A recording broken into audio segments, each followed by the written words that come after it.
Lokati here. Today we're going to be going over our Ignite-based Witchhunter.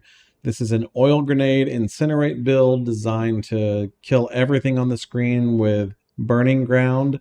It's a lot of fun. It's fast. It's been very, very good at mapping. It's great at bossing. And overall, I give it a 9 out of 10. This is a build based on some content creators in the Asian community, and I know John Rowan made a video on it as well. One of my viewers asked me to put it together and give him a very, very solid defensive option for the build. And so that's what we've done. Let's take a look at some mapping and some bossing.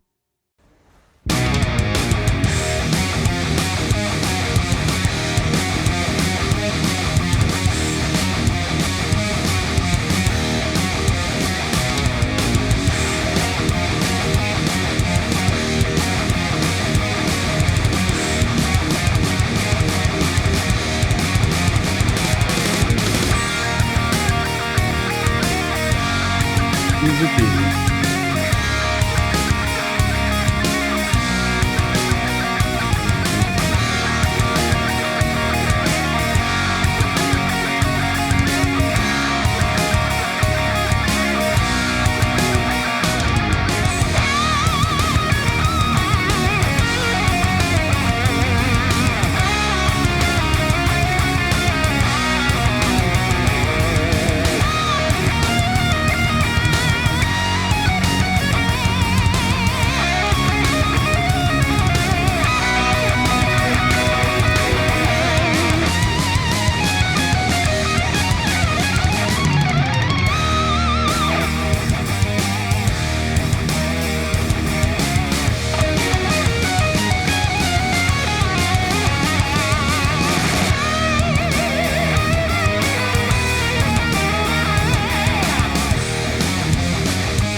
All right, Exiles, the showcase is over. Let's go over details and the POB. But remember, if you enjoy my builds, like, subscribe, give a comment down below about your favorite part of the build. The engagement is what lets us continue to drop builds every season. Thank you all. As always, with new builds, each time. Little T3 Xesht on our Witchhunter. Build is pretty straightforward from a play perspective. You're going to toss out oil grenades, you may need to throw a couple of curses out to get some fuel up for an ignite. And then you're going to ignite a target. That'll give you an ignite to perpetuate with oil grenades. And then it's just oil grenades. There's nothing complicated at all here. We just run around and we oil grenade everything. We have between 11 and 16k sorcery ward that is available to us. So a great layer of defenses, along with 80% evasion, about 80% deflection, 1200 ES, and 1700 life. And Ghost Dance is also giving us a recovery of like 2k ES every time we take a hit to our energy shield. So essentially, every single hit gets completely absorbed by a Ghost Shroud as well. All that giving us time to charge back up our 17k right now sorcery ward. The defenses are really, really solid. The only way that you'll really die is getting overwhelmed by far too many things because maybe you got sprint knocked down or you just weren't paying attention. The 80% evasion and 80% deflection is just such a huge way to lessen incoming blows while you're waiting for sorcery ward or ghost shrouds to recover. Offensively, we do great damage. As you can see, clear is pretty smooth. You're just basically spamming oil grenade and dragging along this ignite that came from our incinerate. Now, it is very important that you do not have any other source of ignite. That means you need elemental focus on every single ability that you have. You need to not click on meteor shrines or frost shrines or anything that's going to do an attack that can then ignite because you have extra fire damage. So avoid all of that kind of stuff. From a bossing perspective, pretty straightforward. We're going to throw down a Sigil of Power because we do need to ignite him. We're going to throw down a Curse, a Thunderstorm. We're going to go ahead and spam an Ignite out. Once he's ignited, we dodge roll to get our Mirage Archer open. And then we just like kind of wait for him to die a few seconds later. The damage is insane. We'll talk a little bit real quick about why the damage is insane. Every time we fire off an oil grenade, because we have a siege crossbow, it fires off 3 grenades. Each of those grenades, because there is an ignite active, is going to create oiled ground. That oiled ground is going to inflict an ignite that is based on 150% of this attack's fire damage. Of course, our fire damage with the attack is 11,000 to 29,000. Now, that is going to add into the base ignite tied to incinerate, because that's where the ignite originated from. So it'll add this unscalable fire damage into an ignite that is tied into incinerate. Since it's an incinerate ignite, it compounds, which means each oil grenade creates a perpetually stacking ignite on the target for each explosion. So there's 3 grounds, there's 6, there's 9, there's 12. And all 12 of these grounds are ticking and stacking ignites on the target continuously. And so that's where we get that like exponential scaling of damage, especially for single target, allowing us to do a tremendous amount of single target damage. Now let's go over items first. Items are a siege crossbow. This one is a very simple craft. You get a magic T1 fizz damage, greater abrasion it, dextral perfect omen it so that it eats the suffix off, and it puts a perfect abrasion on the front, or sorry, perfect inferno. The damage is extra fire damage. Then throw 2 suffixes on with perfect suffix omens. Rotate perfect haste and perfect battle until you have onslaught and attack skills. And then Aminamu Desecrate for grenades. Have a chance to activate a second time. Very simple craft. Blacksmith it up, double socket it, fizz damage, and then infuse it up to as high as percentage as you can. This is a very cheap to craft crossbow, very easy, straightforward, and is all you will ever need on the build. For our helmet, we are utilizing ES as a defensive layer when sorcery reward gets eaten. And so we do want a high ES helmet. On our high ES helmet, we would also like it to have max life on the hybrid here, some resistance, and stats. Now this build is very stat hungry, so every opportunity we have to get stats, and get as many as you can. And so this is what our helmet's going to look like. We're utilizing Subterfuge Mask on the Anoint on our amulet to get both evasion and ES out of this helmet. For our body armor, we're using a High Resire. High Resire doubles our evasion if we have not been hit recently, giving us a tremendous additional layer to our sorcery reward, because we have so much evasion that there's going to be lots of periods of time where we're not hit recently, and thus getting a much higher sorcery reward. Now I've socketed it with Chaos Res. You can socket this with percent evasion and armor.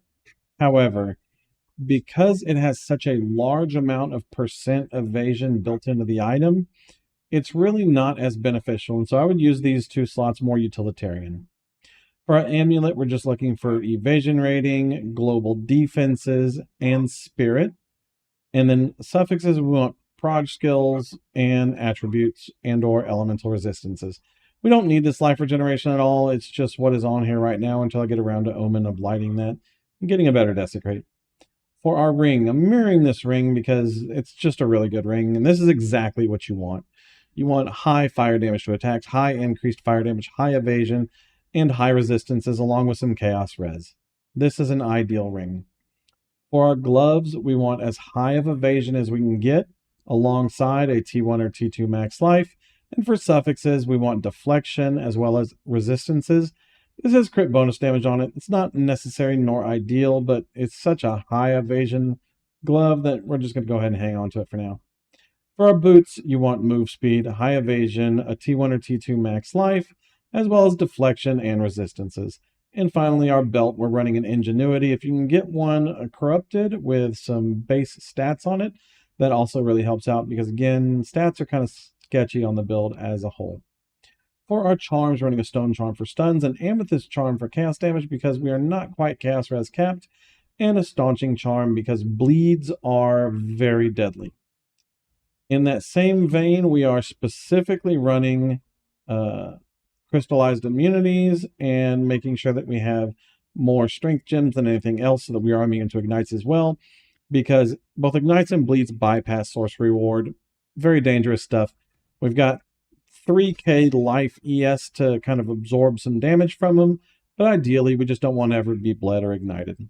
Now, for our active skills, again, note crystallize resonances or immunities. Make sure you have more strength than you have int. You can just fill up your crossbow shot with reds until you're golden. Now, sorcery reward, we are running Uhtred's Omen and Diala's Desire. This allows us to push the recharge time on sorcery reward down to 5.7. If you're really spendy, you could get an Uhtred's Augury, a Diala's Desire, and a Fire Mastery and push this down to like 5.3, but the Augury is super spendy. We are using a Sigil of Power, probably not a lot of damage, wouldn't really focus too much on this, but it is nice to have when you're igniting the boss. Prolonged duration, efficiency to a magnified area. Do note that Sigil of Power is only on our weapon swap too because it's a staff only. On our oil grenade, we are running Elemental Focus. This is a requirement on every skill that can do damage.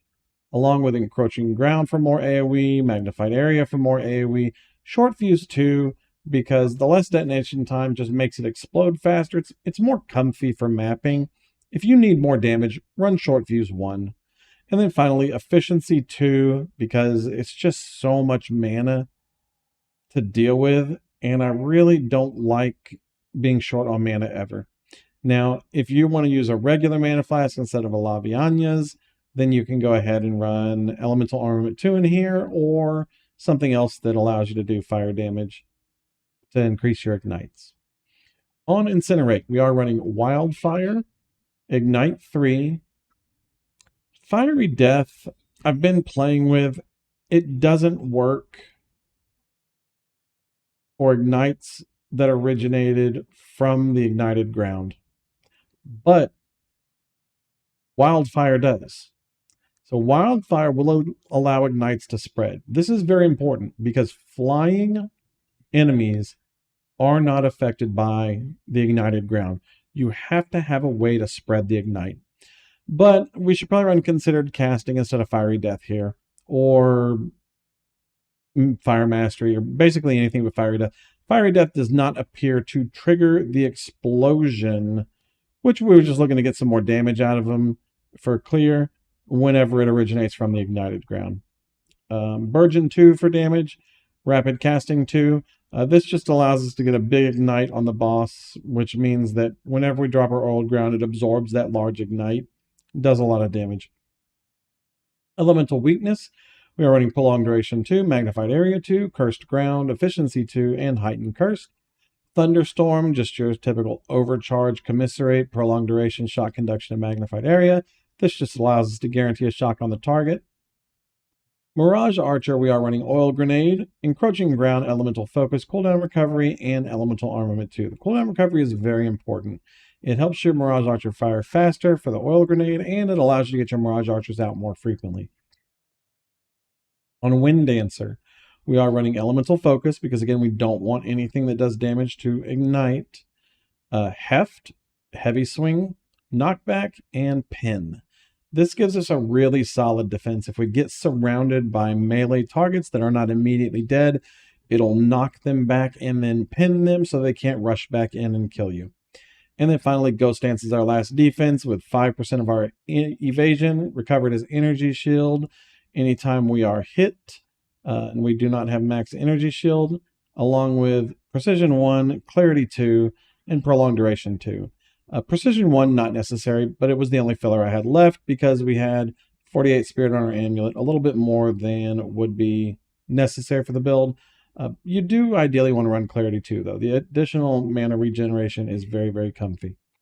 Now let's look at this mess of a passive tree.